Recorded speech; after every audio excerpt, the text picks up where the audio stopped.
तो आज हम पढ़ेंगे जेम्स एलन की लिखी हुई एक बुक जिसका नाम है जैसा मनुष्य सोचता है वैसा ही बन जाता है। तो इस बुक में कुल 7 चैप्टर है जिसमें हम पढ़ेंगे पहला चैप्टर विचार और चरित्र। तो एक कहावत है, जैसा मनुष्य अपने मन में सोचता है वैसा ही वह बन जाता है। ये विचार इतना व्यापक है कि मनुष्य ही नहीं बल्कि मनुष्य जीवन की हर स्थिति और प्रत्येक परिस्थिति को अपने भीतर समेटा हुआ है। ये सत्य है कि मनुष्य पूर्ण वही है जो वह सोचता है और उसका चरित्र उसके विचारों का ही कुल जमा योग है। जिस तरह धरती की गहरी परतों के नीचे छिपा कोई बीज बिना अंकुरण के बाहर नहीं आ सकता, इसी तरह व्यक्ति का प्रत्येक कर्म उसके विचारों का परिणाम है, जो कि ठीक बीज में अवश्य प्रभाव की तरह है। विचार अवश्य हो अथवा स्पष्ट तौर पर दिखने वाले इन विचारों के बिना किसी भी कार्य की कल्पना नहीं की जा सकती। यह बात स्पष्ट तौर पर सभी प्रकार के कार्यों पर समान रूप से लागू होती है,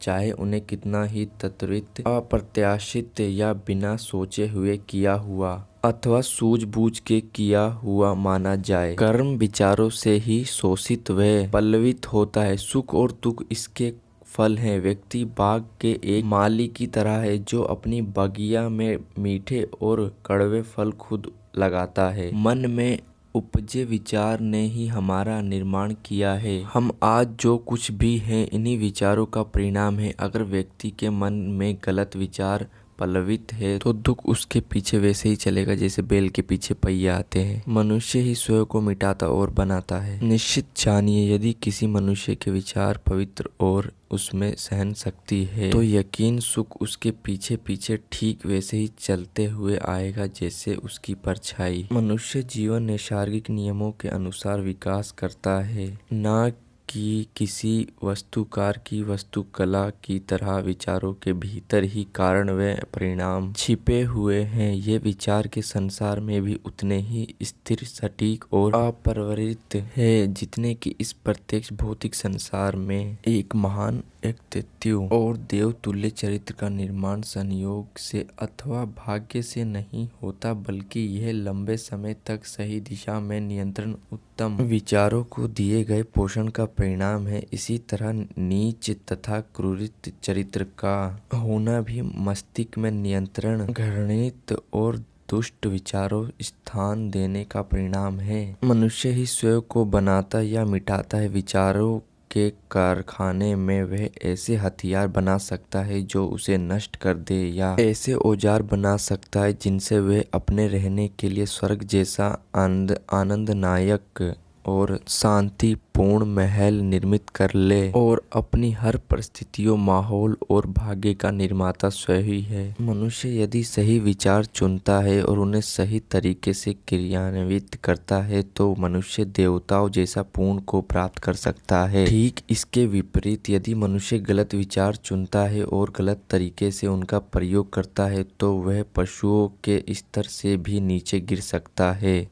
मनुष्य के सारे चरित्र, सारे क्रियाकलाप इन्हीं 2 चरण बिंदुओं के मध्य ही होते हैं, अर्थात मनुष्य देवतुल्य, उत्तम, सामान्य, दुष्ट या नीच, अध्यम। जो कुछ भी होता है वह स्वयं ही अपने चरित्र का निर्माण करने वाला और उसका स्वामी है। वर्तमान काल में बहुत से पुराने और सुंदर सत्यों को संरक्षित कर प्रकाश में लाया गया है, पर उनमें से कोई भी इतना आनंदमयी और लाभदायक नहीं है, उतना देवे और विश्वास बढ़ाने वाला नहीं है जितना यह तथ्य कि मनुष्य अपने विचारों का स्वामी है, अपने चरित्र को स्वयं सांचे में ढालने वाला है और स्वयं ही अपनी परिस्थिति, माहौल और भाग्य का निर्माता है। जो खोजता है वही पाता है। शक्ति, बुद्धि, प्रेम और विचारों का मालिक होने के नाते मनुष्य के हाथ में ही वह चाबी है जिससे वह हर परिस्थिति को अपने नियंत्रण में ले सकता है, अपना क्रियाकलाप या नवीनीकरण कर सकता है और जो चाहे वह बन सकता है। मनुष्य हमेशा स्वामी ही होता है, अपनी सबसे दीनहीन अवस्था में भी, लेकिन अपनी दुर्लभ अवस्था में वह एक मूर्ख स्वामी होता है जो अपनी गृहस्थी का बुरा संचालन करता है। जब वह अपनी स्थिति पर विचार करने लगता है और